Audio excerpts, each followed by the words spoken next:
Слово и към това, върху което искам да разсъждаваме. Затова нека да отворим заедно в Галатяни 5 глава, 25 стих. Алелуя, благодарим Ти, Боже, за Божието Слово. Моля Те, дай ни сила да влезем вътре в Него.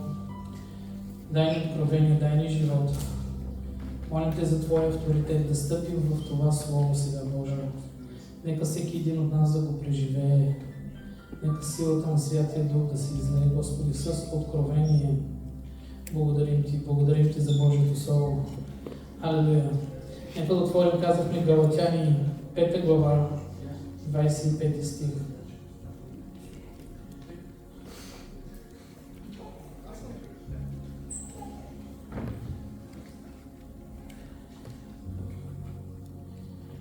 Така.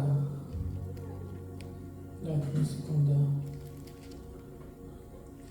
И така, там се казва, ако по духа живеем, по духът и да ходим. Хайде, обърни се до някой и кажи, ако по духа живеем, нека по духа и да ходим. Алелуя. Ако по духа живеем. Знаете ли, този стих на английски звучи много по-подредено и много по-разбрано. На английски този стих звучи ето така. We got our new life from the Spirit, so we should follow the Spirit. Вижте колко лесно звучи, сега ще го кажа на български. Ние имаме нашия нов живот, кажи нов живот, от духа. И вижте сега, продължава се и казва за това, нека да следваме духа. Много по-ясно звучи този стих така, нали? Имаме живот, и то новия живот от духът на Бога. И сега нека да продължим да следваме Бога. Амин. Тоест, да следваме Бога е възможност, която кой има? Само вярващия човек. Чуй колко си благословен днес. Единствено новородените и вярващи хора могат да следват Бога. Никой друг. Всичко друго е религия. Ако човек не е роден от вода и дух, и ако Святия Дух не се е излял върху него, той не може да следва Бога. Защото Бог се следва чрез Святия Дух. Затова този стих ни казва, ние имаме нашия нов живот от духа. Всеки един от вас на това място вярвам, че е получил нов живот от духа, така ли? Алелуя, дигни с ръката, ако ти си получил нов живот от духа. Алелуя! Алелуя! Кога получаваме новия живот? Алелуя! Кога получаваме нашия нов живот? Момента, в който ние се покаем, повярваме в Христос и вземем водно кръщение. Божието Слово го нарича новорождение или новораждане. Всичко това може да намерите в Евангелието на Йоан, 3 глава. Там Никодим отива при Исус през нощта и казва, кажи ми какво да направя, за да наследя вечен живот. Тогава Исус се обръща към Никодим и му казва, трябва да се родиш от вода и дух. Всеки един, който е повярвал в Христос, всеки един, който е пристъпил напред с вяра и покаяние и е взел водно кръщение, е получил духа. И всеки, който е получил духа, може да продължи да следва духа.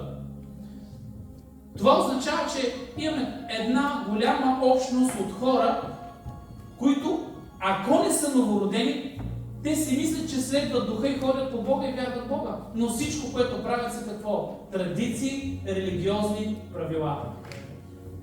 Бог дойде да сложи край на всичко това и каза, аз дойдох за да дам нов живот и за да следвате духа. И не само това, той продължава в Римляни и казва, няма никакво осъждение за тея, които са водени от Божия Святи Дух. Халелуя! Така че не се чуди, ако много пъти света не те разбира в действията ти, в поклонението ти, в ходенето ти с Бога. Защо? защото за тях това е необяснимо. За тях необяснимо. Казва дори, че ще дойде време, в което хората ще ни хулят за това, че ходим по Бога. Но знаеш, че никога не се срамува от Бога. Казвам отново, не се срамува от Бога. И не само това, още повече, не се срамувай, че си вярващ. Не се срамувай, че ходиш на църква. Не се срамувай от всичко това, защото това е част от ходенето по духа. Халелуя! Кажи, аз ще ходя по духа. Халелуя! Точно така. Благодарим ти, Боже.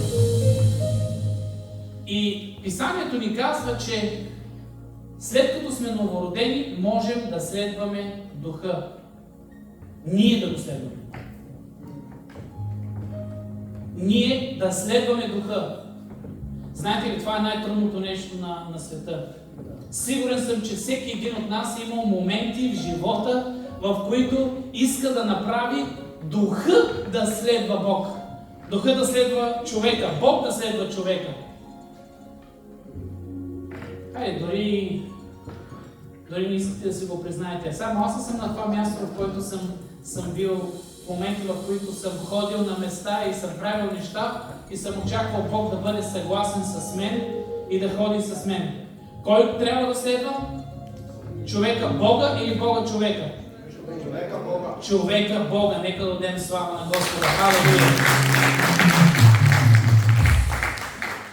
Исус следваше Отец.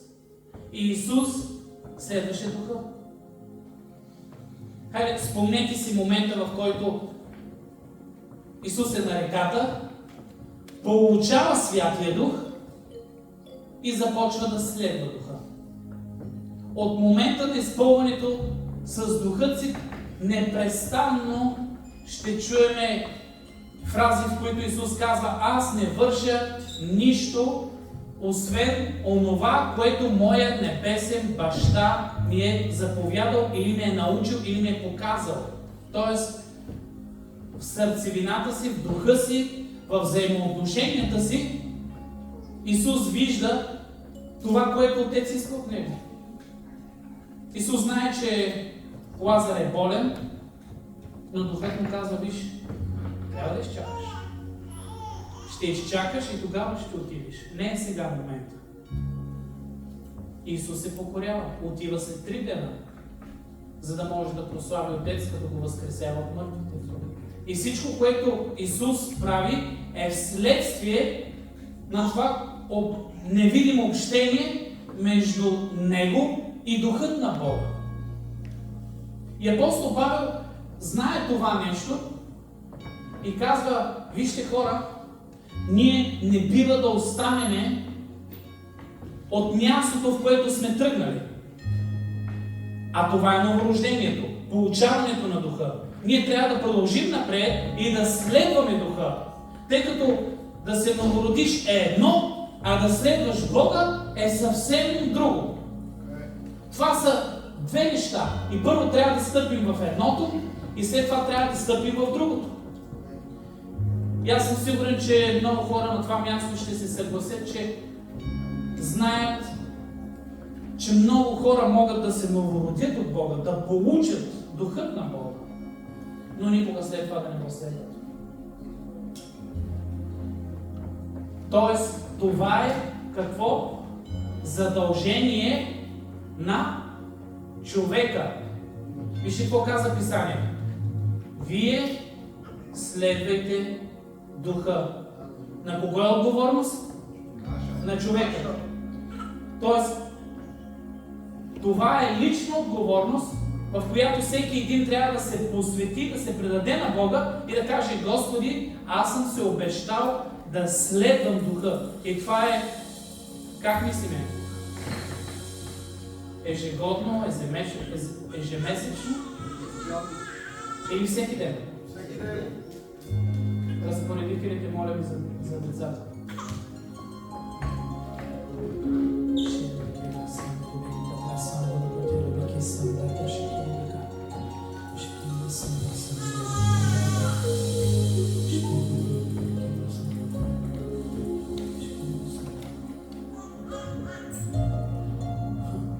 Много хора, това им се вижда трудно и невъзможно и си казват, къде е Бог? Къде е Бог, за да го следвам? Бог е тук. Бог е сега с нас. И знаеш ли, във всеки един момент ние можем да се върнем към следването на Бога. Има моменти, в които човек може да остави Бога. Има моменти, ключови моменти в живота, в които ние продължаваме напред и Духът на Бога остава някъде в живота ни. Затова в Откровение ние можем да видим Словото, което казва: върни се, чуй, върни се. Айде отново, върни се от там, където си паднал. Това е момента, в който се е получил разделение относно какво? Мненията на Бога относно нашия начин на живота. Тоест, всичко онова, което преживяваме, което живеем, което ни се случва, можем да го изживеем с Духът на Бога. И аз съм сигурен, че много хора на това място знаят, че това е най-красивото нещо на света. Да усещаш присъствието на Бога в твоя живот, да знаеш, че си в Неговата воля, да знаеш, че си в Неговата ръка, да знаеш, че не си се отклонил. И както казва Божието Слово, нито смърт, нито бич, нито каквото и да е било, би ни отделило от Божията любов. Алелуя!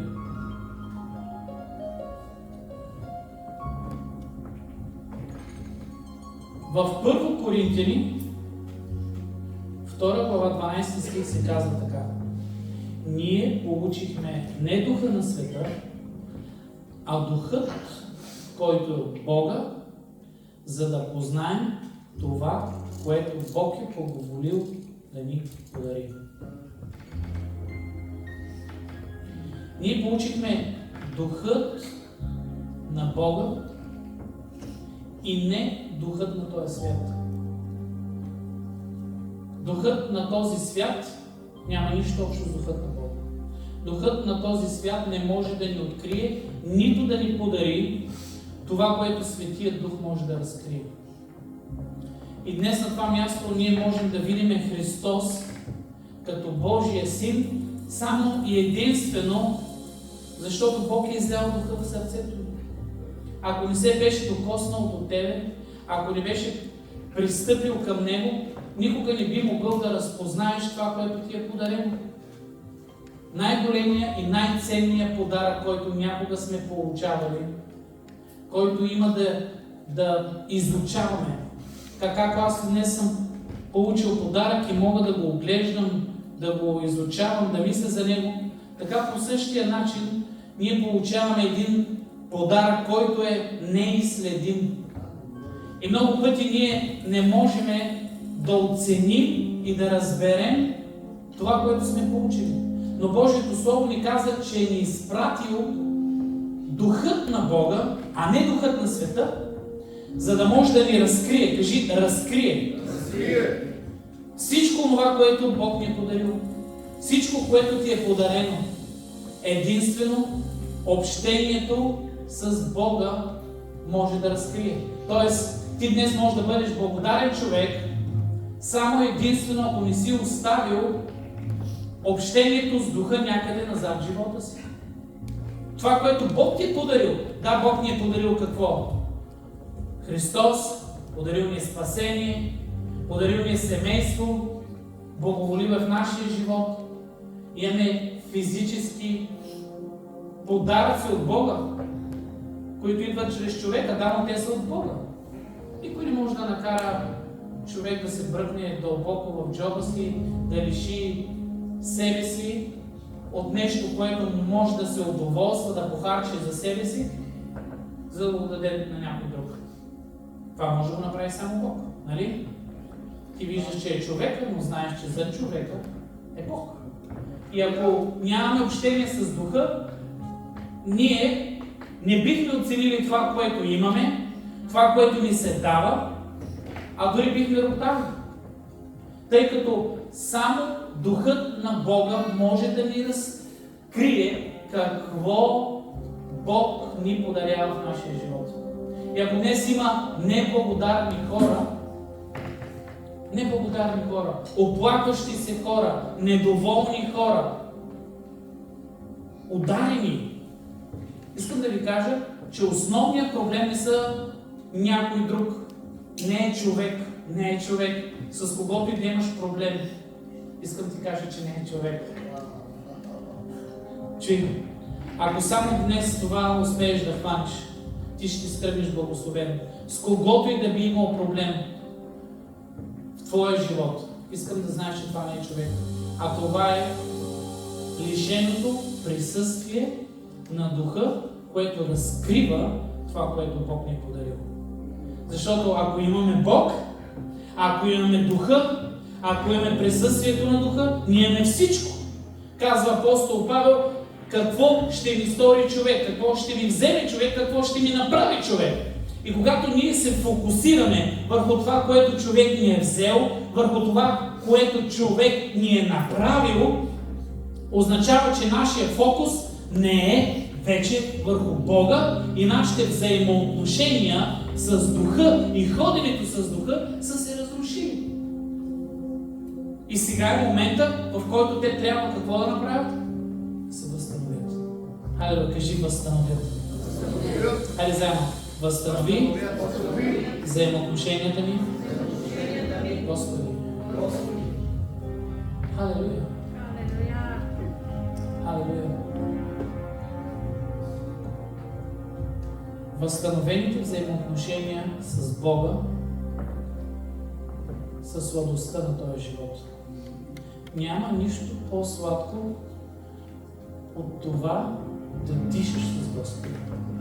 Защото дори Божието Слово казва, че дух и тази дума дъх, който правим вдишване и издишване, е използвана една и съща дума понякога. Всъщност ние дишаме чрез Духа на Бога. Ние сме живи чрез Духа на Бога. И в момента, в който ние осъзнаваме, че сме тук, че сме сега с Него, с изправни взаимоотношения, това ни позволява да видим онова, което Той ни е дал. Аз казах онова, което ни е дал, онова, което имаме сега и онова, което ще ни подари. Халелуя!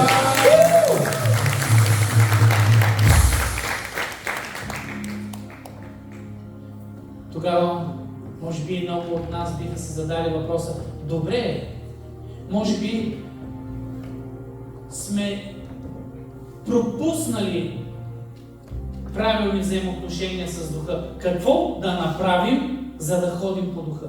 Това е въпрос, който всеки един от нас трябва да се зададе. Защото апостола казва: ако сме родени от Духа, нека и да ходим по Духа. Какво да направим, за да ходим по Духа? Това единствено Исус може да ни го покаже. Божия Син дойде не само за да извърши изкупление и спасение на човечеството. Той дойде за да ни покаже, че чрез силата на Духа и сходенето на Духа всичко е възможно. Кажи, всичко е възможно. Да, всичко е възможно. Всяко едно чудо, което Исус е направил, може да бъде извършено чрез силата на Духа. Ходенето по вода, разчупването на хляба, отварянето на слепи очи, възкресяването на мъртви и всичко това, което сме видяли в Божието Слово, не е привилегия само за Исус. Това е благословение за всеки един вярващ. Защото Исус каза: ако вярвате в мен, чудесата, които аз върша, и вие ще ги вършите. Алелуя, колко вярват? Колко от вас вярват на това нещо? Алелуя, колко от вас вярват на това нещо? Алелуя! С други думи, Исус е пример за това как би могъл да се изживее един човешки живот с взаимоотношения и ходене по Духа. Хайде да отворим Божието Слово в Лука 4 глава.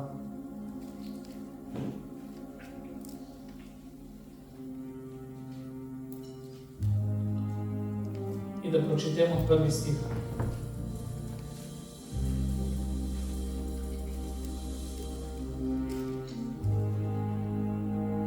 Вижте как започва първи стих. А Исус, пълен със Святия Дух, когато се върна от Йордан, това е мястото, на където той получи Духа, беше отведен от Духа в пустинята 40 дни, където беше изкушаван от дявола. Исус получава Духа на Йордан и казва веднага, кажи веднага. Веднага. Той беше отведен от кого? От Духа. Къде? Пустинята. Хайде, нека да подготвя твоето съзнание за ходене с Духа. Кажи, подготви ме. Хайде всеки един, подготви ме. Исус беше отведен в пустинята. Божий син беше отведен в пустинята. От Духа. С други думи, на него хареса ли му се да ходи там? Със сигурност не. Това не е почивката, която Христос желая, нали? Тък му трябва да влезе в служение, тък му трябва да започне да служи на Бога, да върши Неговата воля и изведнъж Духът му казва, виж какво, трябва да минем през пустинята. И това не е само за един ден, за 2 дена, а това е 40 дена. Тоест, Духът, и ако искаме да следваме Него, ще ни води на места, на които на нас не ни се харесва. Причината, поради която ние оставяме Бога е, защото ние искаме да ходим само там, където искаме. Но ако искаме да ходиме с Бога, ще трябва да ходиме там, където не искаме. Чуваш ли?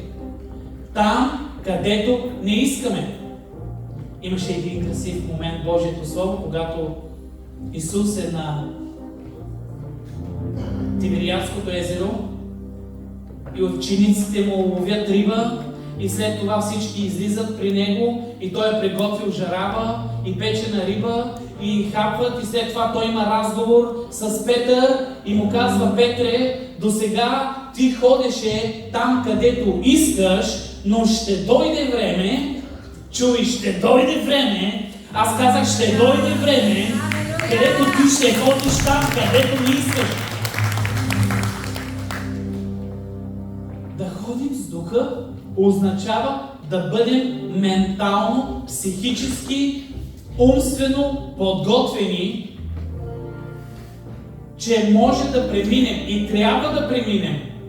Не само може, но и трябва да преминем през места, на които не ни е удобно, не ни се харесва, не сме готови, изненадани сме, не сме очаквали, че точно на нас ще ни се случат и че трябва да преминем през тях. Защото първото нещо, което човек прави, когато нещо не му се хареса, е да обърне гръб. И да каже: аз съм тук. Аз съм тук. Хайде, на колко от вас говоря?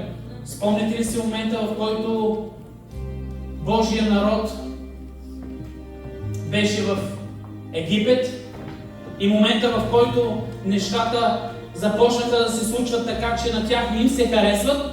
Не казаха ли мнозина от тях: хайде да се върнем от мястото, откъдето сме дошли. Хайде да се върнем обратно в Египет. Те не бяха готови да отидат там, където не искат. И най-помазаният човек и най-угодният на Бога човек ще трябва да премине през неща, които не е готов и не е искал. Нека си спомним за Давид. Нека да прочетем псалмите на Давид, в които той се оплаква пред Господа и си спомня за онези дни, в които тялото му, душата му се чувства чудесно, а в момента е в ситуация и е заклещен и искат живота му, но той не може да се върне назад и трябва да продължи напред и трябва да извърви пътя, преди да се случи онова чудо, в което Бог отново ще го помаже и ще го сложи в служение и в силата на служението. Халелуя! Преди да влеземе в силата на Духа, ние ще трябва да бъдем покорни към Духа. Казах, преди да влезем в силата на Духа, ще трябва да бъдем покорни на Духа. И това, което Божието Слово казва е, че Исус, пълен със Святия Дух, когато се върна от Йордан, беше отведен от Духа в пустинята 40 години, 40 дни, където беше изкушаван от дявола и не яде нищо през тези дни. И когато се изминаха, той огладня. Хайде да попитам, колко от вас знаят цялата история? Може да се дигнете ръката. Искам да видя колко от вас са чели тази история. Задръж ръката си там, където е. Трябва ли да чета цялата история за тези, които не са чели? О, Господи, благодарим Ти. И тогава дявола му каза, ако си Божий син, заповядай на този камък да стане хляб. Исус му отговори, писано е, не само с хляб ще живее човек, но с всяко Божие Слово. Тогава го възведе на една планина, показа му всички царства и в един миг му каза, на теб ще дам всичката власт, слава и тези царства, защото на мен е предадена. И аз се давам на когото си искам. И тъй, ако ми се поклониш, всичко ще бъде Твое. А Исус в отговор му каза, писано е на Господа Твоя Бог да се кланяш и само на Него да служиш.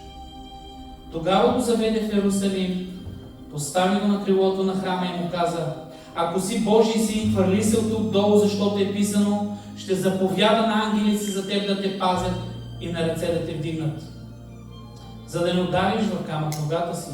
А Исус му каза, казано е, да не изпитваш Господа, Твоя Бог. И чуй сега, и като изчерпа всяко изкушение, дявол се оттегли от него. Това е много красиво. Това, което Божието Слово ни казва, че дявола се изчерпи. Той нямаше какво повече да предложи на Исус и в момента, в който се свършиха неговото изкушение, той каза, се оттегли за известно време.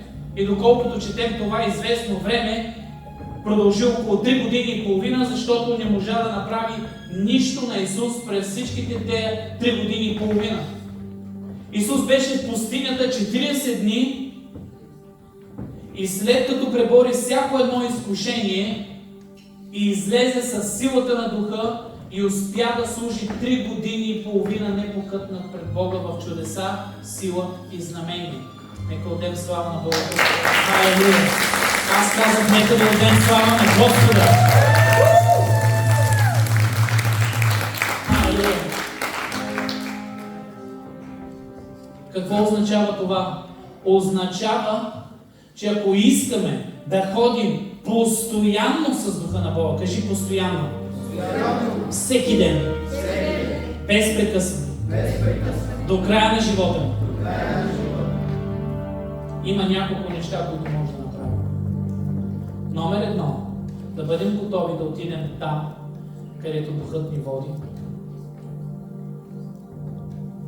И номер 2, да се справим с изкушенията, които дявола има срещу нас.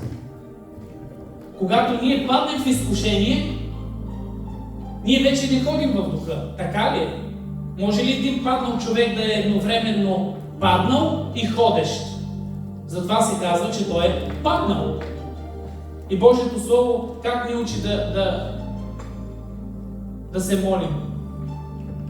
Невъвеждани в изкушение, опазени от лукавия. Нека още едно слово да дам. Опазени от лукавия добре, но казва Божието Слово, покорявайте се на Бога и противете се на дявола и той ще бяга от вас. С други думи, ние не можем само да се надяваме на Бога да ни пази от лукавия, а ние трябва да се покоряваме на Бога. Когато се покоряваме на Бога, можем да се противим на дявола. И Исус се противеше на дявола, за да може да ходи в духа.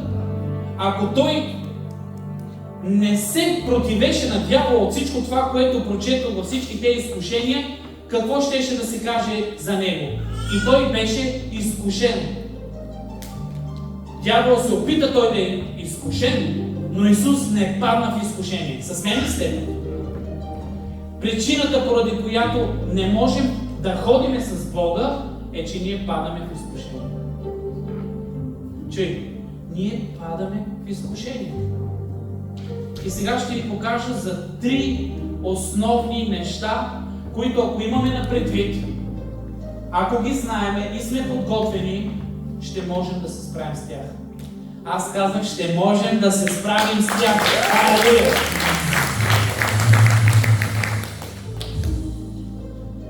Първото нещо, което беше изкушен Исус, каза, и той огладня, Исус огладня, след 40 дена. И дяволът дойде при него и му каза, хайде, трябва ти хляб, ти имаш нужда от хляб, ти имаш нужда от храна и сега трябва да направиш нещо спешно, нещо много бързо, за да снабдиш твоята нужда, за да се нахраниш. Една от най-примитивните нужди, които ще трябва да започнем да се бориме в нашия живот, е да слугуваме на нуждата си. Вярата ни трябва да надвие над нашите нужди. Аз казах, нашата вяра трябва да бъде над нашите нужди. Ще го кажа още веднъж за тези, които не го разбраха. В момента, в който нашата нужда стане водеща и стане компромисна, така че да се противи на нашата вяра и на Бога, ние вече сме паднали в изкушение. Хайде, не са ли това хората, които казват, направих това, защото майка ми беше болна, но извърших това, защото семейството ми беше гладно, откраднах, измамих и направих това и това, защото имам нужда. С мен ли сте? Всички имаме нужди, така ли е? Но момента, в който нашата вяра в Бога се издигне над нашите нужди, ние можем да победим това изкушение. Исус знаеше, че Отец няма да го остави. Исус знаеше, че Отец няма да го остави да умре. Бог много пъти в Словото е декларирал и е сказал, че праведният няма да проси хляб. И е казано, че ако той се грижи за врабчетата, ако той се знае, че нито едно врабче не може да падне без негово знание, а ние сме по-ценни от него, ако ние хванем вяра на това нещо, никога не бихме поставили нужда в живота ни, която да се компрометира, конфронтира с нашата вяра. Вярата ни в Бог трябва да ни води над нашите нужди. И Исус направи точно това. Той каза, не само с хляб ще живее човек.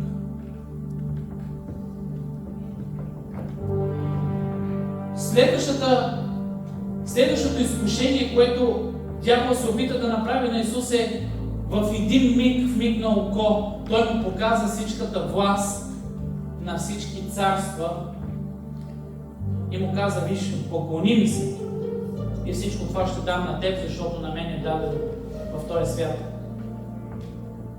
Тоест, когато ние наделеем на нуждите си и вече си успокоим живота за това, че Бог е съхранил живота ни и било зле или добре, ние ще продължим да живеем, защото Бог се грижи на нас, идва момент, в който човешката душа може да се впринчи в центъра на този свят, да управлява, да пожелава, да бъде алчна и да прави компромиси, за да притежава. Всичко това дявола предложи на Исус.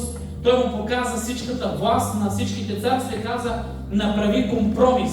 Поклони ми се, хайде, поклони ми се и аз ще ти го дам. Това да бъде твое.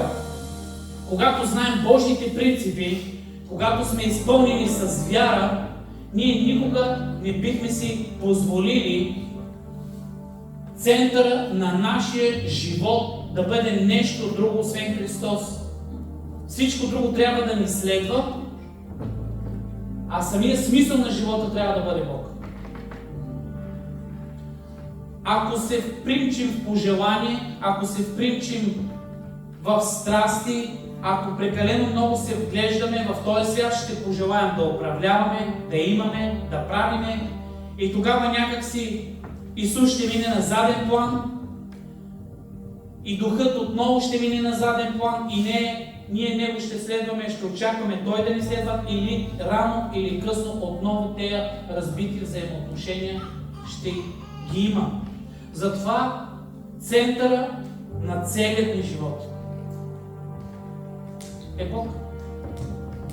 Центъра на всичко, над семейство, над децата, над служението, над дарбите, над всичко е Бог. И ние е време да го декларираме това нещо. И да се бориме за това нещо. Защото този свят ежедневно ще се бори с нас да се откажем това, което сме повярвали. Хайде, говоря на някой, може да има време, в което ти да повярваш нещо, да го следваш и дявола вижда, че си го повярвал и си казва, не, аз трябва да го отклоня, трябва да променя това убеждение, трябва да го надхитря. Всичко, което той има е лъжа и измама, за да ни надхитри. Затова днес нека отново да върнем убеждението си, защо сме тук на тая земя, какво правим, кого следваме, какво градим и в крайна сметка да позволим Духът да ни води. Амин? Третото нещо. Дявола каза на Исус, ти направи една крачка напред, хвърли се долу, а пък Бог, Той ще спаси, защото е писано. Исус му каза да не изпитваш Господа, твой Бог. Третото и най-важно нещо е да се научим да не изпитваме Бог в живота си. Какво означава това? Означава, че ние ходиме с Духа, имаме ситуация, в която си казваме, абе аз ще го направя това нещо, а пък нека да видим Бог как ще реагира. Нека да видим Бог какво ще направи. С мен ли сте? Ти знаеш какво трябва да се направи, но ти е трудно да се покориш на Духа и си казваш, и така може. Нека да направим така, а пък Бог после ще видим Той дали ще му се хареса това нещо, как ще реагира, от последствията пък ще разберем дали всичко е наред и чакаме. Изпитваме Господа. В момента, в който изпитваме Господа, ние какво му казваме? Хайде, мини една крачка назад. Не можем да изпитваме Господа. Халелуя. Аз днес се отказвам да изпитвам. Халелуя, нека да се върнем отново на Божието Слово в 4 глава и 12 стих.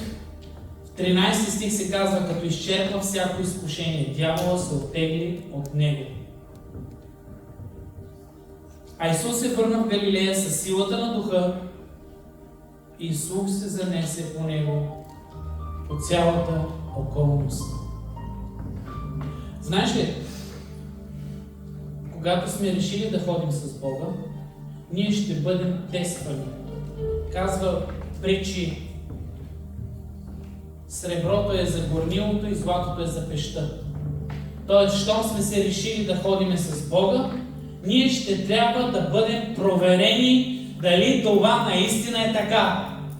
Така че не си мисли, защо ти се случват всичките тези неща, след като си повярвал в Бога и си вече в Неговата ръка. Най-големите изпитания идва след като човек повярва в Бога, не преди това.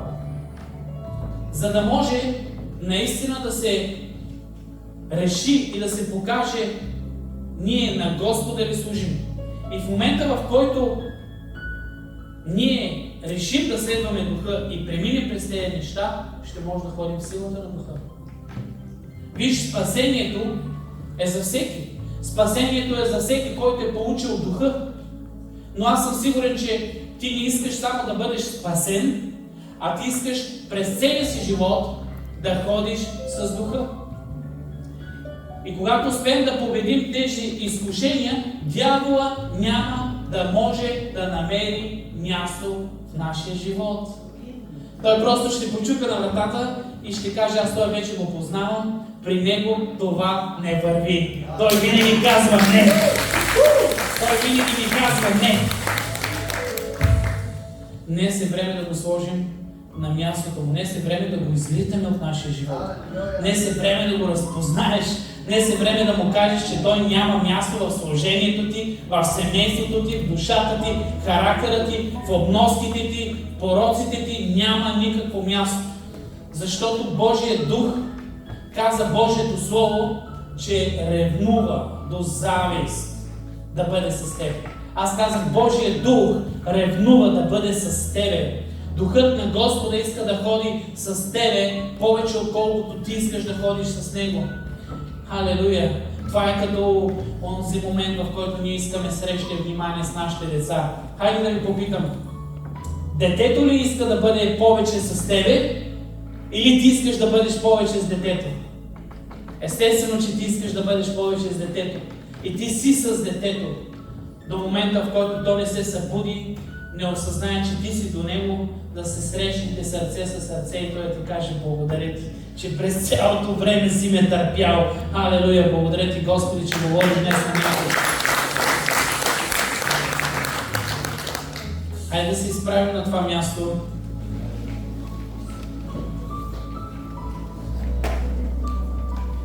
Днес Бог търси хора, които са готови да ходят с Духът му. Хиляди хора днес по целия свят възстановяват взаимоотношенията си с Бога. Хиляди хора днес се новораждат и започват взаимоотношенията си с Бога. Хиляди хора днес по целия свят развиват взаимоотношенията си с Бога и Бог ги издига. Защото когато Исус излезе от пустинята, това, което успя да направи за 40 дена, това, което успя да направи за 40 дена, му даде такава сила в духа, че той ходеше 3 години и половина с тая сила.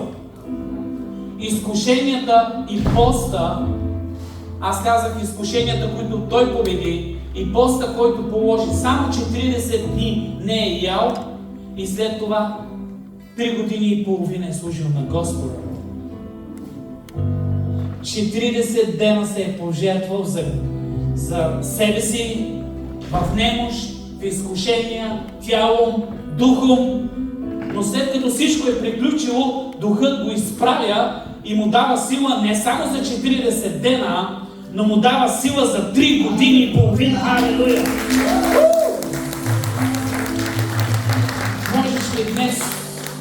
Можеш ли днес да повярваш на това, че ако ти положиш усилие само за един ден, само за един ден, в който ти да постиш пред Господа, само един ден, в който ти да се молиш срещу всяко едно изкушение, в което си паднал, само един ден, в който да търсиш Господа ревностно, това може да ти даде сила за цялата година.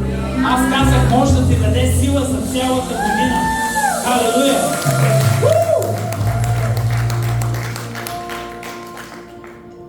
И тук в Бърли Духът на Господа не е спрял да се движи и ще продължава да се движи, защото, алелуя, имаме отворена врата за Него тук. И